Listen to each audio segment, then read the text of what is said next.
currently at Harvard Business School. I'm doing an MBA. While I was doing my MBA, COVID hit.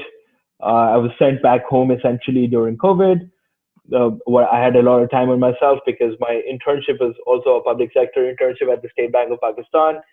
Um, I had a bit of time, so I started working with economic data, realized there's a real gap in an understanding within Pakistan of what the economy is like. There are multiple newspapers, all have their own allegiances. Some publish some stuff, some don't publish other things.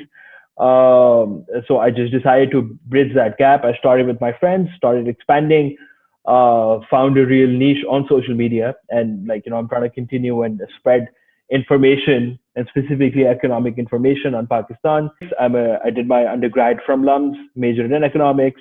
Then I joined Bain and Company in the Middle East, so spent 3.5, 4 years over there. Wanted to come back to Pakistan because my experience was actually fantastic working in Pakistan as well. I chose to work for the International Finance Corporation, which is the private equity wing of the World Bank. So my finance, economics, that's really my background. I wanted to do something in that. And it was great work. I worked there for around 6, 7 months. And then I joined the MBA over here. Overall, my experience outside and inside of Pakistan has just made me sure that there is something to be done in this country.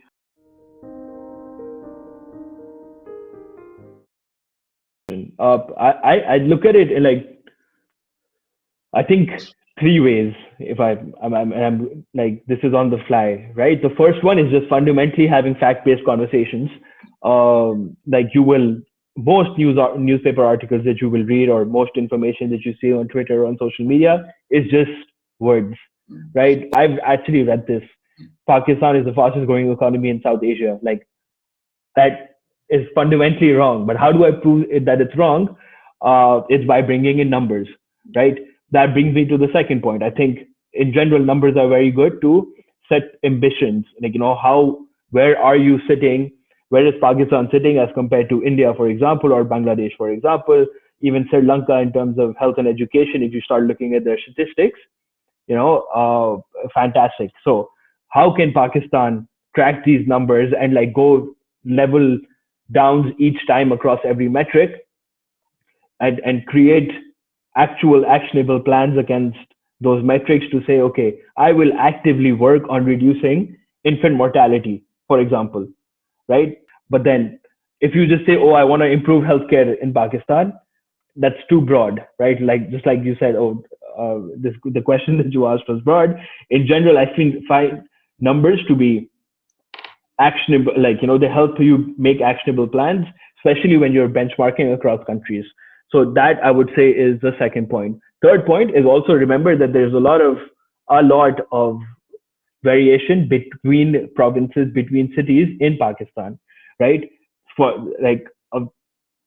There are numbers out there, but you will see where Karachi contributes 66% of Pakistan GDP. Fundamentally, I don't agree with that number, right? But I don't have a way of finding out what the right number is because Pakistan does not report city-wise GDP or provincial GDP. So because they're not capturing those numbers, we're not having those conversations of, Balochistan is not developed enough. Okay, but how do you define not developed enough? There are some surveys that we conduct and measure social and demographic information, but that's it. But real-time economic information at a city level is missing, which I feel is a big reason behind the lack of development across other cities in Pakistan. Whenever you speak about Pakistan, it's like KLI, which is Karachi, Lahore, Islamabad, and that's really it. But that is not really the end all of Pakistan, right?